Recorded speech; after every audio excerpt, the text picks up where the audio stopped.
Hello everyone, good morning. কেমন আছো সবাই? আশা করি ভালো আছো, আমিও ভালো আছি। তো চলো, অনেক দিন পর ব্লগ নিয়ে এসেছি, শুরু করা যাক। তো দেখে বুঝতেই পারছো এটা জামাই ষষ্ঠীর ব্লগ। তো আগের দুদিনের ব্লগ তো আমি শেয়ার করে দিয়েছি। জামাই ষষ্ঠী এটা ছিল তৃতীয় দিন। তো তৃতীয় দিন আগের দিন ব্লগে দেখেছো আমি আমার মামা বাড়ি গিয়েছিলাম। আজকে গিয়েছিলাম তোমাদের দাদার মামা বাড়ি। তো সকাল সকাল রেডি হয়ে গিয়ে প্রথমে মামা এনেছিল চাউমিন। তো চাউমিন খেয়ে তারপর খাওয়া দাওয়া কমপ্লিট করে নিয়েছি। আর বুঝতে পারছো বেশি কিছু ক্লিপ নিতে পারিনি, কারণ যতটুকু নিয়েছি আমি তোমাদের সঙ্গে শেয়ার করছি। ক্লিপ বেশি কিছু নিতে পারিনি। যাই হোক, তো দেখো, বাড়ি আসার কথা ছিল আমাদের বিকেলে, কারণ বিকেলে আসতে পারিনি, কারণ সবাই বলছিল থেকে যাও থেকে যাও। আর তোমাদের দাদারও আসার ইচ্ছে ছিল না।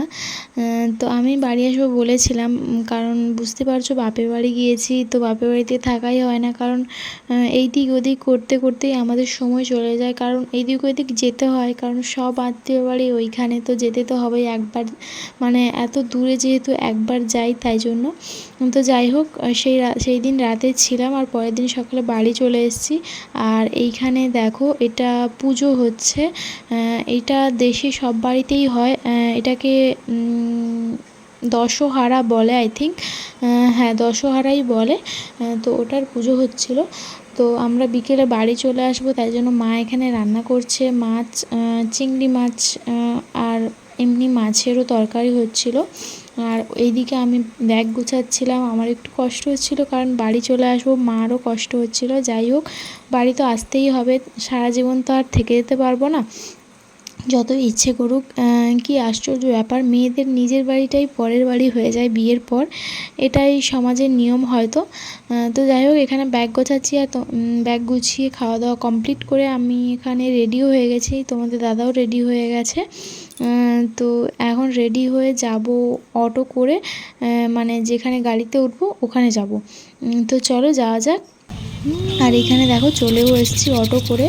তোমাদের আগেই বলেছি বেশি কিছু ক্লিপ নিতে পারিনি, কারণ বুঝতে পারছো বাড়ি আসবো একটা কষ্টকর।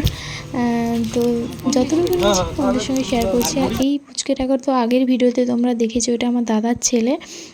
তো ও মামা বাড়ি গিয়েছিল, তো বাড়ি এসেছিলো ওই দিন, তাই জন্য আমাদের সঙ্গে ওইখানেই দেখা করে নিয়েছিল।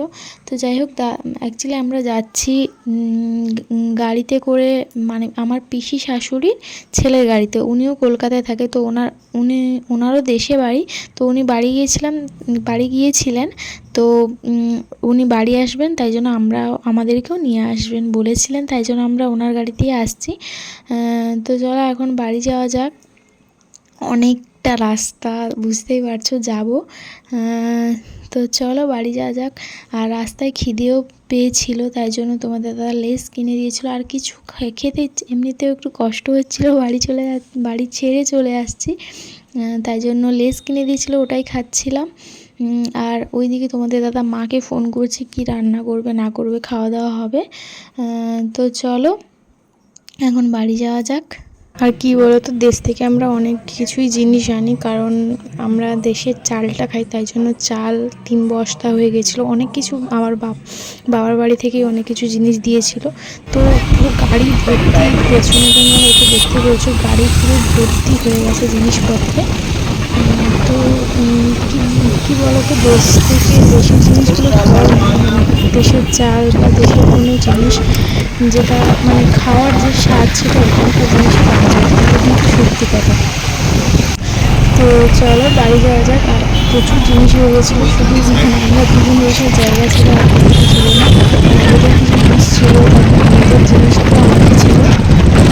তো চলো বাড়ি যাওয়া যাক, কথা বলা যাক।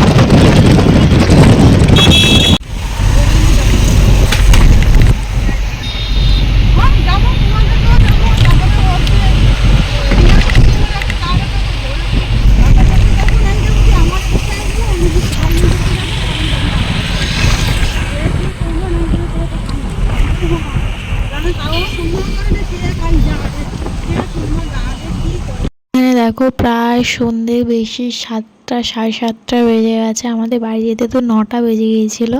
তো বুঝতেই পারছো মেদিনীপুর থেকে কলকাতা কতটা ডিস্টেন্স, আর টাইমও কতটা লাগবে। প্রায় আমাদের 5 ঘন্টা তো বাসেই যেতে লেগে যায়। তো এখানে গাড়ি বলে হয়তো 4.5 ঘন্টা এরকমই লেগেছিলো হয়তো, আমি ঠিক জানি না।